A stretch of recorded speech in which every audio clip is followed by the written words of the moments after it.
Hello everyone, welcome to my channel अपनी edition classes. So guys, इस lecture में हम डिस्कस करेंगे high pressure, low pressure, wind, moisture and one more topic. So guys, मैंने ऐसी वाली डायग्राम मैंने कल भी एक्सप्लेन की थी, पर गाइस कल दिवाली प्रिपरेशन चल रही थी और हमारे घर में ना दिवाली का चार्ट बना था ना ही रंगोली बनी थी। सो गाइस, उसकी वजह से मैं आपको इतना अच्छे से एक्सप्लेन नहीं कर पा रही थी। सो गाइज, आज मैं आपको फिर से यही चीज़ एक्सप्लेन करूँगी और इसके साथ थोड़ा बहुत और एक्सप्लेन करूँगी। So guys, I am sorry, मैं कल एक्सप्लेन नहीं कर पा रही थी अच्छे से, so I am really sorry. So let's start. So guys, high pressure और लो प्रेशर। अब गाइज ये देख लो आप, अब पूरा ये देखो एक बार। ये एयर है, ये दोनों एयर्स हैं, ठीक है। ये सूरज है, सूरज की किरणें इस एयर पे पड़ रही हैं, ठीक है। अभी ये मैं देखो वार्म एयर है, वार्म एयर को सोचो है ही नहीं वार्म एयर, ठीक है।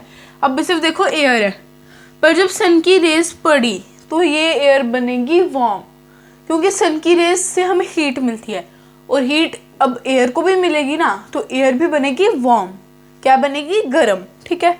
तो जब एयर गरम बनी, एक जगह एयर गरम बन रही है सन की रेस के कारण और एक जगह एयर ठंडी बन रही है रेन के कारण। अब देखो, जब बारिश होती है तब हमें भी ठंड लगती है ना, हमें लगती है ना सबको ठंड, क्योंकि यार तब बारिश पड़ रही है। ऑफकोर्स नॉर्मल है कि सबको ठंड लगेगी, ऑब्वियस बात है। तो एयर को भी ठंड लगेगी, एयर भी ऐसे काम पे ऐसे ठंडी ठंडी सी, उसको भी ठंडी लगेगी, तो फिर वो बन जाएगी कोल्ड एयर, ठीक है। तो मतलब देख रहे हो आप, एक जगह सन की रेज एयर को वार्म कर रही है, एक जगह रेन कोल्ड कर रही है एयर को, ठीक है। तो अब हमारे पास वार्म एयर भी है और कोल्ड एयर भी है, ठीक है। पर जब ये एयर वार्म होती है, जब ये एयर वार्म हो गई, ठीक है, तो ये एक्सपैंड होगी। एक्सपैंड मतलब ये थोड़ी थोड़ी ये इधर तक आ जाएगी। अभी ये एयर इधर तक है ना, देखो गाइस, अभी एयर इधर तक है ना, पर जब ये वार्म होगी तो ये एक्सपैंड होके मीन्स खुल के इधर तक आ जाएगी, ठीक है। ये एयर आ जाएगी पूरा इधर तक और इधर आने के बाद ये ऊपर चली जाएगी, क्योंकि वार्म एयर जल्दी इवेपोरेट हो जाती है, तो वो इवेपोरेट हो जाएगी, ऊपर चली जाएगी, ठीक है। तो अब कोल्ड एयर है, कोल्ड एयर को चाहिए कि मैं भी गर्म बनूं, मैं भी वार्म बनूं, तो वो उसकी जगह लेती है, मीन्स वार्म एयर की जगह ले लेती है, क्योंकि वार्म एयर तो ऊपर चलेगी ना, वो जगह खाली हो गई, तो फिर कोल्ड एयर उसकी जगह ले लेती है। कोल्ड एयर बोलती है मैं उधर जाऊंगी, ठीक है, तो वो उधर चली जाती है। तो फिर इसका ऐसे ही प्रोसेस चलता रहता है, जो इवेपोरेट होगी, ठीक है। ये जो कोल्ड एयर है ये वार्म बनेगी, ये इवेपोरेट हो जाएगी, रेन और एयर को कोल्ड बनाएगा, वो इधर आएगी, तो मीन्स ऐसी सर्कुलेशन चलती रहेगी। पर ये जो वार्म एयर है, इसको ये लो प्रेशर बनाती है। अब जैसे जो एयर है वो प्रेशर तो एग्जर्ट करता है अर्थ के सरफेस पे, पर low pressure and high pressure, उसकी दो टाइप्स आ जाती हैं, ठीक है। हाई प्रेशर, अब हाई से ही आप समझ सकते हो कि हाई मतलब जहाँ पे कोल्ड ज़्यादा होगी, मीन्स जहाँ पे बहुत ही ज़्यादा कोल्ड होगी वो बनाएगा हाई प्रेशर, और जहाँ पे वार्म होगी मीन्स वो जल्दी इवेपोरेट हो जाएगी, तो वो बनाएगा लो प्रेशर, क्योंकि वो ज़्यादा देर तक रहेगी ही नहीं उधर, तो वो बनाएगा लो, और कोल्ड एयर बनाएगी हाई प्रेशर। तो अब लो प्रेशर होता है, वो एयर लाइटर होती है, मीन्स उस एयर का ज़्यादा वेट नहीं होता, वो बहुत कम वेट होता है उस एयर का, वो लाइटर होती है, ठीक है। जो कोल्ड एयर है वो हाई है, और वो कोल्ड एयर है जो मतलब ठंडी एयर है एकदम, तो वो हैवी होगी, मीन्स भारी होगी, प्रेशर ज़्यादा एक्सर्ट करेगी अर्थ के सरफेस पर, और डेंसर हो गई, मीन्स बहुत ज़्यादा थिक होगी वो एयर, तो वो आ जाती है कोल्ड एयर में, ठीक है। फिर जो कोल्ड एयर है वो कैसे बनती है? वो एक तो वेट तो होती है कोल्ड एयर, बट वो बनती है जब वेदर होते हैं, मीन्स जब क्लाउडी स्काइज होती है, जब रेन होती है, स्नोफॉल होती है, तो कोल्ड एयर फॉर्म होती है।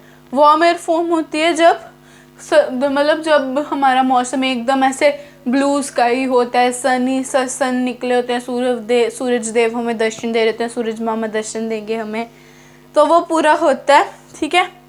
सनी स्काई का टाइम बनता है low pressure means warm air, and cloudy sky का टाइम बनता है high pressure means cold air, ठीक है। तो अब गाइस, जो एयर है ना वो हमेशा हाई प्रेशर से लो प्रेशर की तरफ जाती है, जो कि हमने देखा कोल्ड एयर वार्म एयर की तरफ जाती है। तो कोल्ड एयर आ जाती है हाई प्रेशर और वार्म एयर आ जाती है लो प्रेशर, तो मीन्स हाई प्रेशर हमेशा लो प्रेशर की तरफ जाता है, क्योंकि कोल्ड एयर हमेशा वार्म एयर की तरफ जाती है। आई होप आप सबको समझ आ गया होगा। तो गाइज आप इसको नोट कर लो, फिर हम आगे का विंड पढ़ते हैं, ठीक है।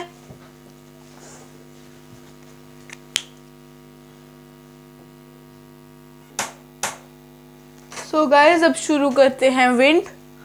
सो गाइज विंड क्या है? सो गाइज विंड है moving air. Moving air is also known as wind. जो एयर मूव कर रही होगी उसको विंड कहेंगे। अभी जैसे मैं इस रूम में हूँ, अभी आप सब में जो भी इस रूम में हो, मतलब अपने अपने रूम्स की बात करें। जैसे मैं हूँ अभी इस रूम में, एग्जाम्पल दे रही हूँ आपको कि मैं अभी अपने रूम में हूँ जिस रूम में मैं शूट कर रही हूँ, ठीक है। तो अब उस रूम में जब तक मैं पंखा नहीं लगाऊंगी तब तक नहीं होगा ना, मतलब तब तक एयर प्रोड्यूस नहीं होगी, तब तक एयर मूव नहीं करेगी, ठीक है। तो मीन्स तब तक एयर मूव नहीं करेगी।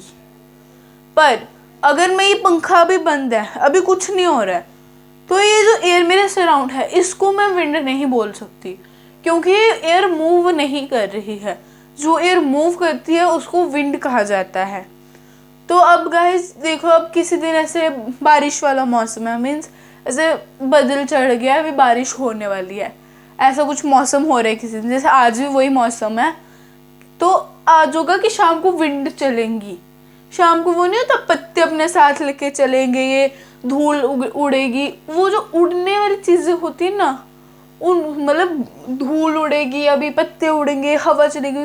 जैसे हम क्रॉस करेंगे बहुत जोर से हवा का झोंका आएगा, तो वो जो झोंका आता है ना हवा का, उसको विंड कहा जाता है।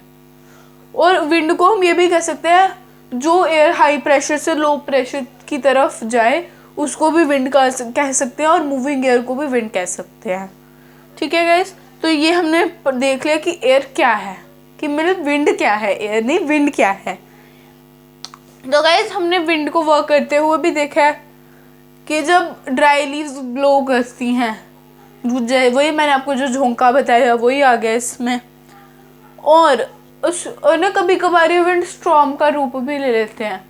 स्टॉर्म वो मीन्स, यार मेरे को नाम याद नहीं आ रहा हिंदी में अब उसका क्या होता है। स्टॉर्म मीन्स वही हो गया तूफान। तूफान याद आ गया, तूफान। तो तूफान आते हैं, ये विंड कभी कभार तूफान का रूप ले, वो भी नहीं पता चलता। तूफान का रूप ले लेगी एक टाइम पे, तो वो बड़े से जितना भी मजबूत पेड़ होगा ना उसको भी उड़ा के ले जाएगी, हो सकता है किसी के घर के ऊपर डाल दे, या किसी इंसान के ऊपर ही गिर जाए वो पेड़, कुछ भी हो सकता है। स्टॉर्म का, उस तूफान का कुछ पता ही नहीं होता हमें कि वो कैसे होगा, क्या उसका नेक्स्ट होगा, नेक्स्ट स्टेज क्या होगी, उसका कुछ नहीं हमें पता नहीं हो सकता। तो वही आ जाते हैं, ये वही बताया हुआ है। और आपकी बुक में ये भी बताया हुआ है कि फैक्ट्स बताए हुए हैं कि विंड आपको कैसे वर्क करती हुई दिखती है। तो कभी कभार जब विंड बहुत ऐसे शांत मतलब जेंटली ब्लो करती है, तो मतलब ऐसे मज़ा आ जाता है, रिफ्रेश हो जाता है बंदा। जब अपने ऐसे बहुत सारा काम करो, पूरे दिन एक ही रूम में बैठे हुए काम कर रहे हो, शूट कर रहे हो, तो जब एक ही दिन में जब उसके बाद आप थोड़ा सा स्ट्रेस्ड हो जाते हो और आपका मन करता है कि हम कुछ और करें, तो मतलब ऐसे फिर आप बाहर जाओ। ज़रूरी नहीं है शूट ही कर रहे हो, आप पढ़ ही रहे हो, जब बड़े घंटों 2-3 घंटों से आप पढ़ रहे हो, तो आपको मूड फ्रेश करने के लिए आप बाहर जब चक्कर लगाने जाते हो, और विंड ऐसे बिल्कुल ऐसे जेंटली ब्लो कर रही है, एकदम आहिस्ता आहिस्ता मज़ा आ रहा है, झोंके आ रहे हैं, इतना मज़ा आ रहा है आपको, ऐसे मज़े ले रहे हो ज़िंदगी के, तो वही हो गया, जेंटली ब्लो कर रही है तो आपको मज़ा आता है उसमें साथ। और जब कभी कभार होता है जब आप विंड ब्लो करती है ना, तो इसके साथ स्मोक भी होती है और डस्ट पार्टिकल्स भी होते हैं। स्मोक, अब फैक्ट्रीज की स्मोक हो सकती है, कोई कुछ चीज़ बर्न हो रहा है उसकी स्मोक हो सकती है, कुछ लोग तो स्मोक भी करते हैं, तो वो स्मोक पार्टिकल्स हो सकते हैं। और डस्ट पार्टिकल्स भी हो सकते हैं। डस्ट पार्टिकल्स इनकी जो भी डस्ट पार्टिकल में जितना भी धूल मिट्टी सब कुछ डस्ट में आ जाएगा, वो भी उसके साथ ब्लो कर रहा होता है। पर लेकिन हमें लगता है कि भाई विंडी ब्लो कर रही है, ऐसे हम मज़े ले लेते हैं अपनी ज़िंदगी के, सही वाले मज़े ले लेते हैं, तो वही आ जाता है fine dust. At times, wind can be so strong that it is difficult to walk against it. You may have experienced it is not easy to hold an umbrella on a windy day. तो guys अब बहुत बार आपने देखा होगा कि जब wind बहुत ज़्यादा स्ट्रांग हो जाती है ना, तो उसके अगेंस्ट वॉक करना मतलब बहुत ज़्यादा मुश्किल होता है। जैसे विंड अगर इधर से आ रही है, सामने से आ रही है विंड, तो अगर मैं विंड सामने से आ रही है, ठीक है, विंड अगर इस साइड आ रही है तो अगर मैं इस साइड चलूँगी तो मेरे को विंड हेल्प करेगी चलने में। बट अगर विंड इस साइड से आ रही है और मैं इस साइड ही जाने की कोशिश कर रही हूँ तो विंड मुझे बार बार पुश करेगी अगेंस्ट, मतलब पुश करेगी बार बार, मुझे बोलेगी तो उधर जा उधर जा, लेकिन मैं पूरी कोशिश कर रही हूँ आगे जाने की, लेकिन वो मुझे धक्का दे रही है। तो वही हो जाता है कि जब बहुत ज़्यादा स्ट्रॉन्ग विंड चल रही है तो अगर आप उसके अगेंस्ट चलने की कोशिश करते हो, मीन्स विंड इस साइड आ रही है तो आप उस साइड जाने की कोशिश करते हो, तो वो विंड आपको धक्का देती है, वो आपको जाने नहीं देती, उस साइड वो धक्का दे रही होती है आपको। तो वही बताया गया है, you may have experience it is not easy to hold an umbrella on a windy day. क्या आप सबने एक्सपीरियंस किया होगा कि जिस दिन ऐसे बारिश भी पड़ रही है और बहुत ज़्यादा विंड चल रही है, उस दिन जब आप अम्ब्रेला दे, कभी अम्ब्रेला के देखा है, मतलब जैसे अम्ब्रेला से आप पूरा अच्छे अम्ब्रेला होल्ड किया हुआ पकड़ा हुआ है, एक बार में अम्ब्रेला ऐसे जाता है, देखो एक बार में अम्ब्रेला ऐसे हो जाता है, क्योंकि मेरे साथ तो बहुत। सो गाइस सॉरी, वो कुछ हो गया था तो इग्नोर इट। सो गाइस मैं बताई थी कि अम्ब्रेला होते हैं ना, अम्ब्रेला कभी कभार आपने पकड़ा होगा ना, विंडी बारिश बहुत ज़्यादा हो रही होगी और ऐसे हो रहा, बारिश तो बहुत ही ज़्यादा हो रही होगी और ऊपर से बहुत ज़्यादा स्ट्रॉन्ग विंड चल रही होगी और आपने अम्ब्रेला पकड़ा होगा, हम देखें कभी कभार अम्ब्रेला ऐसा हो जाता है। क्यों गाइस मेरे साथ हर बार यही होता है कि अम्ब्रेला ऐसे, अम्ब्रेला हमेशा ऊपर रहता है, मैं बार बार नीचे करने की कोशिश होती है, उसके चक्कर में मैं भीग जाती हूँ और बहुत बार हुआ कि मेरी कॉपी भी पूरी भीग जाती है, फिर मेरे को दूसरी बनानी पड़ती है। मेरे साथ हर बार ही होता है कि मेरा अम्ब्रेला ऐसे हो जाता है। बट अब हम थोड़े से जागरूक नागरिक हो गए हैं अपनी किताबों को लेकर, तो अब हम बैक कवर लगा के जाते हैं। अब हम बैक कवर लगा के जाते हैं, पहले नहीं लगाते थे, पूरे से अम्ब्रेला हो जाता, सारी बुकें फिल जाती, ऊपर से मैं लिखती भी जेल पेन से हूँ, पूरा जेल पेन का सत्यानाश हो जाता है। फिर बनाओ फिर से नोटबुक है, अब कौन बनाए इतनी नोटबुक फिर से। तो हमारा अम्ब्रेला के साथ होता है ऐसा पूरा हो जाता है, जो मेरे साथ हर बार ही होता है, मेरे साथ ना रोज़ का काम है। अब तो जब भी जाओ ना अम्ब्रेला से पकड़ के तो हर बार ऊपर हो जाता है, पता नहीं क्या दुश्मनी है विंड की मेरे साथ। पता नहीं क्या दुश्मनी है, छोड़ो, मेरी दुश्मनी चलती रहेगी विंड के साथ। बट अम्ब्रेला ऐसे ऊपर हो जाता है बहुत बार, और ना कभी आप उसको होल्ड करने में आपको बहुत ज़्यादा, आप उसको ऐसे ऐसे पकड़ के रखते हो ना, आपको बड़े ज़ोर से पकड़ना पड़ता है, क्योंकि वो ऊपर ऊपर जाने की कोशिश कर रहे थे। क्योंकि मैं बहुत बार पकड़ती हूँ ना, तो मैं ऐसे पकड़ती हूँ ना अम्ब्रेला, तो जिस दिन विंडी में ऐसे पकड़ लेती हूँ ना, तो वो ऐसे ऊपर जाने लगता है, ऊपर ऊपर जाते जाते फिर मैं उसको खींचती हूँ नीचे, तो वो कभी कभार आता ही नहीं। कभी कभार मेरे साथ बहुत बार, एक बार हम छत पे ठीक कर रहे थे, टैंक ठीक कर रहे थे, जैसे उसकी पाइप टूट गई थी, तो हम देने जाते ना, क्या हुआ, मेरे हाथ में पकड़ा हुआ था अम्ब्रेला, तो अम्ब्रेला ऐसे हुआ तो वो उड़ ही गया, वो किसी और के छत पे गिर गया। फिर तो उन्होंने हमें वापस दे दिया, उसका नीचे वाला डंडा लगो गया, ऊपर वाला लगो गया, तो फिर तो बाद में उन्होंने हमें वापस कर दिया था अम्ब्रेला, लेकिन उनके छत पे ही गिर गया था अम्ब्रेला। तो देखो विंड क्या क्या कर सकती है, मतलब क्योंकि मेरे साथ तो हर बार करती है, तो सोच सकते हो क्या क्या कर सकती है। तो गाइस अभी विंड की 3 टाइप्स में है, permanent wind, local wind and seasonal wind. पहले आप ये सब नोट कर लो, फिर उसके बाद वो भी मैं आपको कराती हूँ, okay.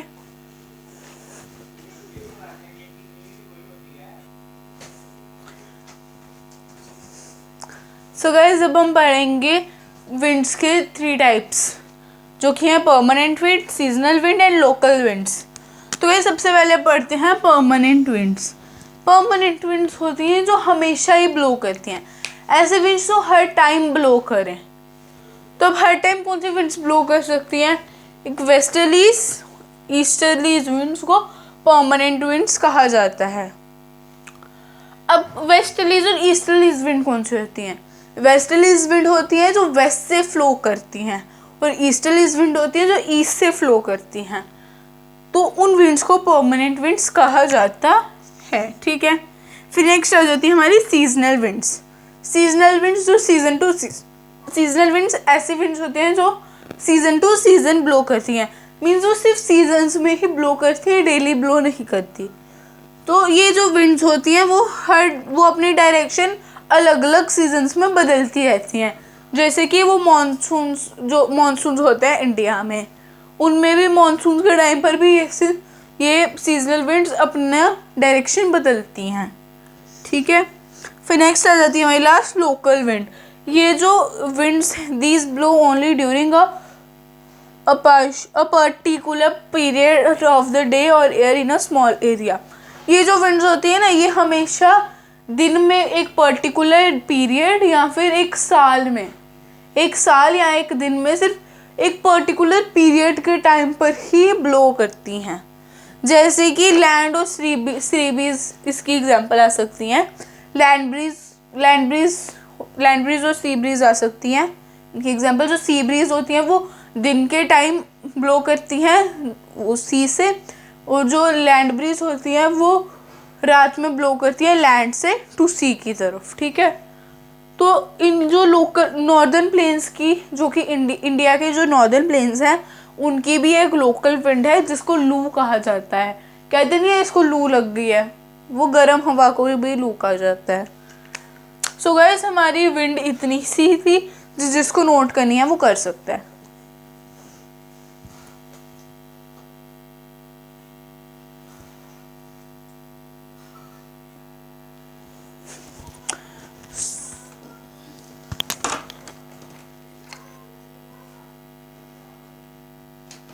So guys, 2 minute wait करो, ये ट्राइपॉड स्टेबल नहीं हो रहा मुझसे, 2 मिनट रुक जाओ। सो गाइस, अब आ जाता है।